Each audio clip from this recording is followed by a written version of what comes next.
പ്രിയപ്പെട്ട പ്രേക്ഷകരെ, കേരള മനസാക്ഷിയെ ഒന്നടങ്കം ഞെട്ടിപ്പിച്ച ലജ്ജിപ്പിച്ച ഒരു സംഭവം ആയിരുന്നു അട്ടപ്പാടിയിലെ ആദിവാസി യുവാവായിട്ടുള്ള മധുവിൻ്റെ കൊലപാതകം എന്നത്. ഒരുപക്ഷെ ഉത്തരേന്ത്യയിൽ നിന്ന് മാത്രം നമ്മൾ കേട്ടിട്ടുള്ള ഒരു വാർത്തയായിരുന്നു ആൾക്കൂട്ട കൊലപാതകം എന്നത്.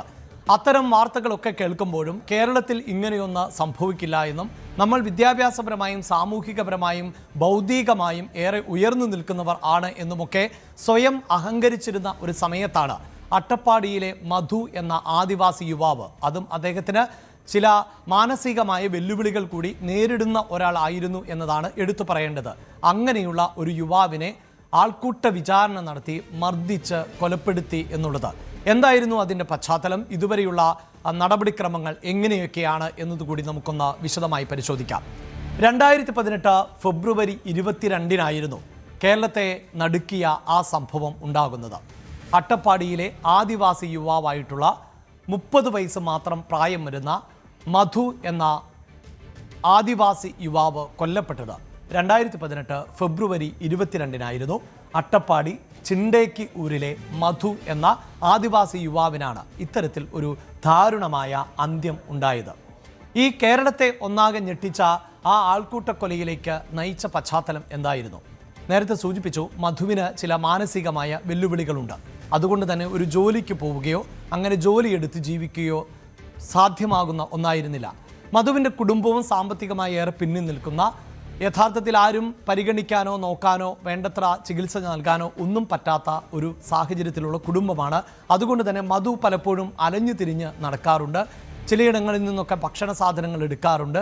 അതൊക്കെ പലരും വിട്ടുകളയുന്ന ഒന്നായിരുന്നുവെങ്കിൽ അരി മോഷ്ടിച്ചു എന്ന് ആരോപിച്ചുകൊണ്ടായിരുന്നു മധുവിന് നേരെ ഈ ആൾക്കൂട്ടത്തിൻ്റെ ആക്രമണം ഉണ്ടായത് എന്നതുകൂടിയാണ് ഏറ്റവും അധികം ദുഃഖകരമായ ഒന്ന്. അങ്ങനെ മധു ഒരു കടയിൽ നിന്ന് അരി മോഷ്ടിച്ചതിനെ തുടർന്ന് മധുവിനെ പിടികൂടാൻ ഒരു കൂട്ടം ആളുകൾ തീരുമാനിക്കുകയും അട്ടപ്പാടി കാട്ടിലുള്ള ഗുഹയിൽ നിന്ന് മധുവിനെ ഒരു കൂട്ടം ആളുകൾ ബലം പ്രയോഗിച്ച് പിടികൂടുകയുമായിരുന്നു.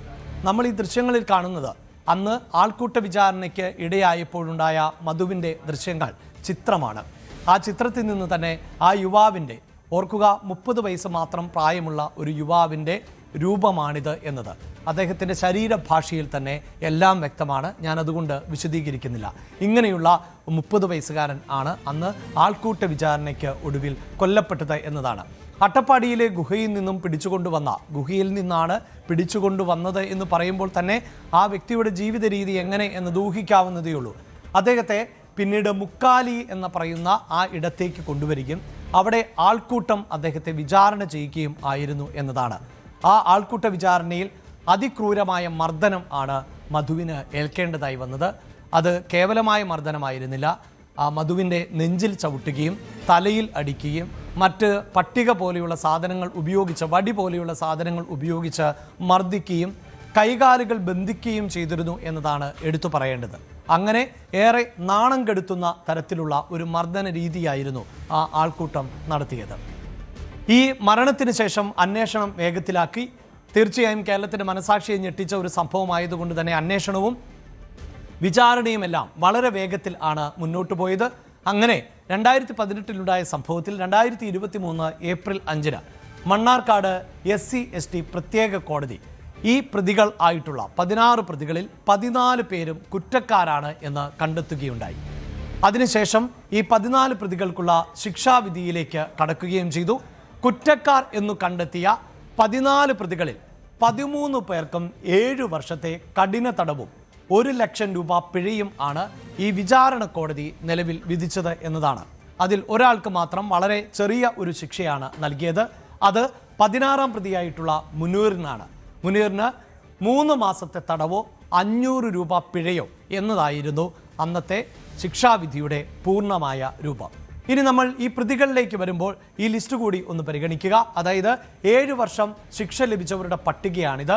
ഇതിൽ സ്ക്രീനിൻ്റെ ഈ ഭാഗത്ത് കാണുന്നത് ആ പ്രതികൾ എത്രാമത്തെ പ്രതികൾ എന്നുള്ളതാണ്. അതിൽ 1ാം പ്രതിയായിട്ടുള്ള ഹുസൈൻ, 2ാം പ്രതിയായിട്ടുള്ള മരക്കാർ, 3ാം പ്രതിയായിട്ടുള്ള ഷംസുദ്ദീൻ എന്നിവർക്ക് 7 വർഷം തടവ് ശിക്ഷ ലഭിച്ചു. പക്ഷേ 4ാം പ്രതിയെ ഇതിൽ നിന്ന് ഒഴിവാക്കിയ സാഹചര്യമാണുള്ളത്. മറ്റൊന്ന് രാധാകൃഷ്ണൻ, അബൂബക്കർ, സിദ്ദിഖ്, ഉബൈദ് എന്നിവർ ആണ് ഈ 6, 7, 8 പ്രതികളായി വരുന്നത്. 9, 10 പ്രതികൾ നജീബും ജയ്ജുമോനും ആണ്.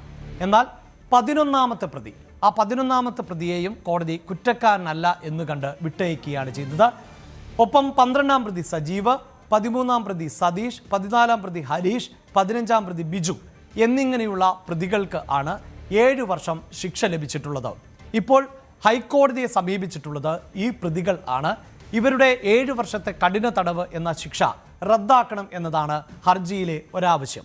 ഇതിൽ നേരത്തെ സൂചിപ്പിച്ച മറ്റൊരു പ്രതിയായിട്ടുള്ള മുനീർ, ഈ മുനീറിന് IPC 352 വകുപ്പ് പ്രകാരമുള്ള ശിക്ഷയാണ് ലഭിച്ചത്. അതാണ് 3 മാസം തടവോ പിഴയോ. ആ IPC 352 വകുപ്പ് എന്ന് പറയുമ്പോൾ കൃത്യമായൊരു പ്ലാനിംഗ് നടത്താതെ അപ്രതീക്ഷിതമായൊരു സാഹചര്യം ഉണ്ടാകുന്നു, ഒരു സംഘർഷം ഉണ്ടാകുന്നു.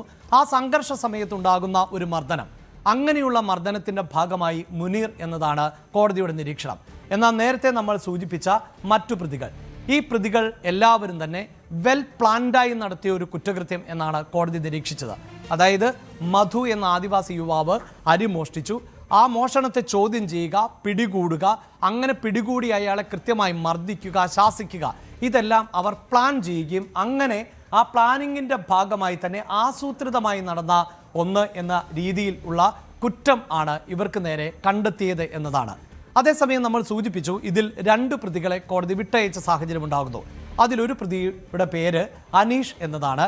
ഈ അനീഷ് ചെയ്ത പ്രവൃത്തി എന്നത് ഇത്തരത്തിൽ ആൾക്കൂട്ടം മർദ്ദിക്കുകയും ഈ ഒരു ആൾക്കൂട്ട വിചാരണ നടത്തുകയും ചെയ്തപ്പോൾ ആ ദൃശ്യങ്ങൾ പകർത്തിയത് അനീഷ് എന്ന പ്രതിയാണ്.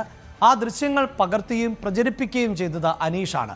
പക്ഷേ അനീഷ് ഇത് അതായത് ഈ മധുവിനെ പിടികൂടുക എന്ന തീരുമാനമെടുത്ത സംഘത്തിലോ മധുവിനെ മർദ്ദിക്കണം എന്ന് തീരുമാനിച്ച സംഘത്തിലോ ഇല്ലായിരുന്നു എന്നതുകൊണ്ടാണ് അനീഷ് എന്ന പ്രതിയെ കുറ്റവിമുക്തനാക്കിയത്.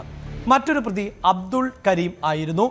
ഈ അബ്ദുൾ കരീമും ഈ ആൾക്കൂട്ട വിചാരണയിൽ, അതായത് മധു മർദ്ദനമേൽക്കുന്ന സമയത്ത് ആ ആൾക്കൂട്ടത്തോടൊപ്പം ഉണ്ടായിരുന്ന ആൾ തന്നെയാണ്. പക്ഷേ അബ്ദുൾ കരീം ഏതെങ്കിലും തരത്തിൽ മധുവിനെ മർദ്ദിച്ചില്ല, മറിച്ച് മധുവിനെ കള്ളൻ എന്ന് വിളിച്ച് അധിക്ഷേപിച്ചു എന്നതാണ്.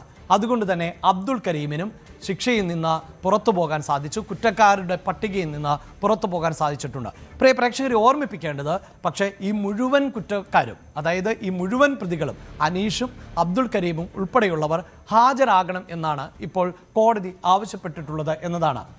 ഒപ്പം ഇതാ 2023 നവംബർ 15, 2023 തന്നെയാണ് വിചാരണ കോടതി ഈ പ്രതികൾക്ക് ശിക്ഷ വിധിച്ചത് എങ്കിൽ 2023 നവംബർ 15 ഹൈക്കോടതി ഈ കേസിലെ 1ാം പ്രതിയായിട്ടുള്ള താവളം പാക്കുളം മേച്ചേരിൽ ഹുസൈൻ്റെ ശിക്ഷ മരവിപ്പിച്ചു എന്നുള്ളതാണ്.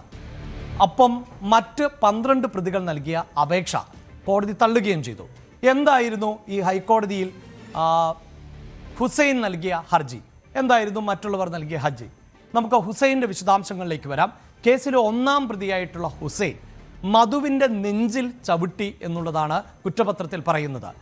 മധുവിൻ്റെ നെഞ്ചിൽ ഹുസൈൻ ചവിട്ടുകയും അങ്ങനെ ചവിട്ടേറ്റ മധു നിലത്തു വീഴുകയും ചെയ്തു എന്നുള്ളതാണ് ഈ കേസിലെ ഏറ്റവും പ്രധാനപ്പെട്ട ഒരു ആരോപണമായി നിലനിൽക്കുന്നത്.